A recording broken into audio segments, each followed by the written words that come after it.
కాంగ్రెస్ ప్రభుత్వం ప్రతిష్టాత్మకంగా తీసుకున్న నిర్ణయం మూసీ ప్రక్షాళన. ఎవరు అడ్డొచ్చినా బుల్డోజర్లు ఎక్కించి అయినా మూసీ ప్రక్షాళన చేస్తామన్నారు. బీజేపీ బీఆర్ఎస్ నాయకులు మూసీ పరివాహక ప్రాంతాల్లో నివసించాలని సవాల్ విసిరారు ముఖ్యమంత్రి రేవంత్ రెడ్డి. సవాల్ స్వీకరించిన బీజేపీ నాయకులు ఈ రోజు మూసీ ప్రాంతాల్లో బస చేస్తున్నారు. కానీ బీజేపీ నాయకులు ఒక్కరోజు బస చేస్తే సరిపోదని అక్కడ ఉండాలంటున్న తుంగతుర్తి ఎమ్మెల్యే మందుల షామేల్తో మా ప్రతినిధి Bhavitha face to face. Congress party తీసుకున్నటువంటి మూసీ పునర్జీవన కార్యక్రమానికి ఈ రోజు బీజేపీ నేతలంతా కూడా అక్కడ బస చేయనున్నారు. ఇప్పటికే రేవంత్ రెడ్డి కూడా ఒక సవాల్ విసిరారు. ప్రతిపక్ష నేతలంతా కూడా మూసీ ప్రాంతాల్లో ఒకసారి బస చేయాలి, అక్కడ కొన్ని రోజులు నివసించాలి అన్నట్టు కూడా ఒక సవాల్ విసిరారు. దాన్ని ఇటు బీజేపీ నేతలు స్వీకరించిన పరిస్థితి కనబడుతుంది. అయితే ఈ రోజు కొంతమంది మంత్రులంతా కూడా అక్కడ ఎమ్మెల్యేలంతా కూడా అక్కడ బస చేసిన పరిస్థితి కనబడుతుంది. ఇక్కడ ప్రస్తుతం మనతో పాటు మాట్లాడడానికి మందుల శ్యామల్ ఎమ్మెల్యే గారు ఉన్నారు. సార్ చెప్పండి, ఈ రోజు బీజేపీ నాయకులంతా కూడా బస చేస్తున్నారు మూసీ పరివాహక ప్రాంతాలు, ఎట్లా చూస్తారు? బస్ అంటే మూసిల మాత్రం మూసి పక్కన మాత్రం వాళ్ళు మూసిల మాత్రం మూసి పక్కన మాత్రం అధ్యాయాలు కదా. ఫస్ట్ అంటే ఒక రోజు బస అంటున్నారు, మీరు ఒక రోజుతో ఒక రోజు ఆడలే, నేను నెల రోజులు ఆడి మాడమంటున్నా. ఎట్లా చూస్తారు మీరు? ఏమిటి కోసం స్వీకరించారు కదా, వాళ్ళు ఏమిటి కోసం బస్ చేస్తున్నారో తెలవాలి. వాళ్ళు ఏమిటి కోసం బస్ చేస్తున్నారు అంటే మీరు అన్నారు కదా ఖచ్చితంగా వచ్చి చూడమని చెప్పినాం. చూడమని చెప్పి వాళ్ళు మూతిలో పని ఏం లేదు, ఈత కొట్టిన ఏం లేదు. ఇది మంచిగా నీళ్ళు ఆయన నాకేం అభ్యంతరం లేదు.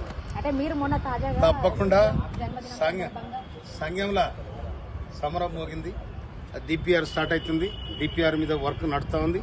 ఆ డిపిఆర్ వచ్చిన వెంటనే మూసిని ప్రక్షాళన చేసే కార్యక్రమం స్టార్ట్ అయింది. మొన్న తాజాగా మీరు చేసినటువంటి ఏదైతే పాదయాత్ర ఉందో మూసీ పరివాహక ప్రాంతంలో ఇండ్లు కోల్పోయిన దగ్గర, అంటే మూసీ బాధితులు ఎవరైతే ఉన్నారో వాళ్ళ దగ్గరికి వెళ్ళి వాళ్ళ ఆవేదన తెలుసుకొని అక్కడ పాదయాత్ర చేయాలి, కానీ ఇటు ఖాళీ ప్లేస్లలో పాదయాత్ర చేస్తే ఏమొస్తుంది అని చెప్పేసి వాళ్ళు ఒక కామెంట్ చేశారు. మూసీ పరివాహక ప్రాంతంలో ఎవరైతే ఇండ్లు కోల్పోతున్నారో, ఎవరు కోల్పోయారు, ఎక్కడ కోల్పోయారు, ఎవరిలో ఈ కూరకొచ్చి ఇంట్లో పండుకోమని కిషన్ రెడ్డి. ఎవరైతే ఇల్లు కూర కొట్టబడదో ఆ ఇంట్లో పోయి పండుకోమను, పండుకొని టీవీలు చూపెడతాయి. అప్పుడు మేము కూడా ఆలోచిస్తాం, ఆడ ఇల్లు కూలిపోయిందో, ఆడ గోడ కూలిపోయిందో, అది లేకపోతే మూసిలో పండుకోమని వద్దన్నది ఎవరు. అంటే ముఖ్యంగా మేము మూసీ ప్రక్షాళనకి వ్యతిరేకం కాదు, అనుకూలమే కాదు. వాళ్ళంతా మనసుల మాట వేరే ఉన్నది. వాళ్ళకు మనసుల మాట ఇటు కేటీఆర్, తర్వాత హరీష్ రావు, తర్వాత కిషన్ రెడ్డి, ఆ రెడ్డి ఏదో మా అంతా రేపు కలిసిపోదాం కానీ నువ్వు అటరా అని ఇటు వస్తారని చెప్పుకుంటారు వాళ్ళు. అంటే ముఖ్యంగా మొన్న జరిగినటువంటి తాజాగా జరిగినటువంటి లఘుచర్ల ఘటన ఏదైతే ఉందో, మీరు లంగతనం చేసి దాడి చేయించారు అంటున్నారు. కానీ ఒక అధికారి అక్కడికి వెళ్ళినప్పుడు వాళ్ళ పక్కన బందోబస్తు అనేది ఉంటుంది. అధికారి ఎందుకు అట్లా డైరెక్ట్ వెళ్లాల్సి వచ్చింది, వీళ్ళే కావాలని అంత క్రియేట్ చేశారు అని చెప్పేసి బీఆర్ఎస్ నాయకులు అంటున్నారు. ఎట్లా చూస్తారు? ఎవరైనా ప్రభుత్వ బదనాలను చూస్తారా? అక్కడ ఏ ప్రభుత్వం చేయదు. వీళ్ళంతా హరీష్ రావు కెరక ఇవన్నీ జరంతా, నేను ఎందుకంటే అలా ఉన్నా కాబట్టి చెప్పలేదు. అంటే ముఖ్యంగా ఇంకా హరీష్ రావు, తర్వాత కేటీఆర్ వీళ్ళంతా కొద్దిగా ప్లాన్ చేసుకున్నారు. ఆడ పాపం ఓడిపోయింది కదా ఎవరు, మన నరేందర్ రెడ్డి. గిట్ట చేయి. ఇంకోటి ఏంటంటే ఏ నియోజకవర్గం చేసినా కూడా హైలైట్ కాదు, ముఖ్యమంత్రి నియోజకవర్గం చేస్తే హైలైట్ అయింది అని చిల్లర దంతాలు చేసిరాళ్ళు. అంటే ముఖ్యంగా నియోజకవర్గం, ముఖ్యమంత్రి సొంత నియోజకవర్గం వాళ్ళు ప్రజలు ఓట్లేస్తే గెలిచి ముఖ్యమంత్రి అయినప్పుడు కనీసం నియోజకవర్గం అయినా ఆ మాత్రం అది లేదా?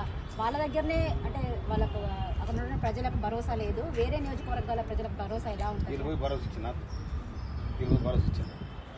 ఖచ్చితంగా మేము భరోసా ఇస్తాము అంటున్నారు. వాళ్ళు అందరికీ తోడుంటాము మేము. అంటే ఫార్మా కంపెనీ ఏ రకంగా తీసుకెళ్తున్నారు? ఒకప్పుడు వాళ్ళే ఫార్మా కంపెనీ వద్దన్నారు కదా. ఇవాళ ఒక స్టేట్మెంట్ ఇస్తుంది ఎవరు, కేటీఆర్. అన్ని దిక్కులు చేస్తాం, నువ్వు అంతరే చేస్తావు అంటే అంతరే చేస్తుంది. ఏం చేస్తాడు? అంటే ఇటు రేవంత్ రెడ్డిని కొన్ని హాట్ కామెంట్స్ చేస్తున్నాడు ఎవరు, కేటీఆర్. అంటే ఏం పిక్కుంటావు పిక్కో రేవంత్ అని చెప్పేసి. మీ ఎమ్మెల్యేలు ఎవరు కూడా స్పందించట్లేదు, అంతా ముఖ్యమంత్రి అంతా కామెంట్స్ చేస్తుంటే ఆయన పిక్కోమని చెప్పు, ఆయన పిక్కోమని చెప్పు.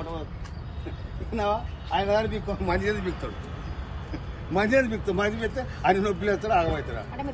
ఏం చెప్తారు ప్రతిపక్షాలకు కావచ్చు, బీజేపీ నాయకులకు కావచ్చు, ఇది బస్ చేసే వాళ్ళకి కూడా మీరు ఏం చెప్తారు? మంచిగా అప్పుడు పడుకోమన్నాం. బీజేపీ నాయకులు ఖచ్చితంగా మనసులో ఒక మాట పెట్టుకుని బయటికి ఇంకొక మాట మాట్లాడుతున్నారు. ఖచ్చితంగా మూసీ పరివాహక ప్రాంతంలో ఒకరోజు బస చేస్తే సరిపోదు, ఖచ్చితంగా అక్కడ నివసించాలని చెప్పేసి తుంగతుర్తి ఎమ్మెల్యే మందుల సామెత చెప్పిన ప్రశ్న.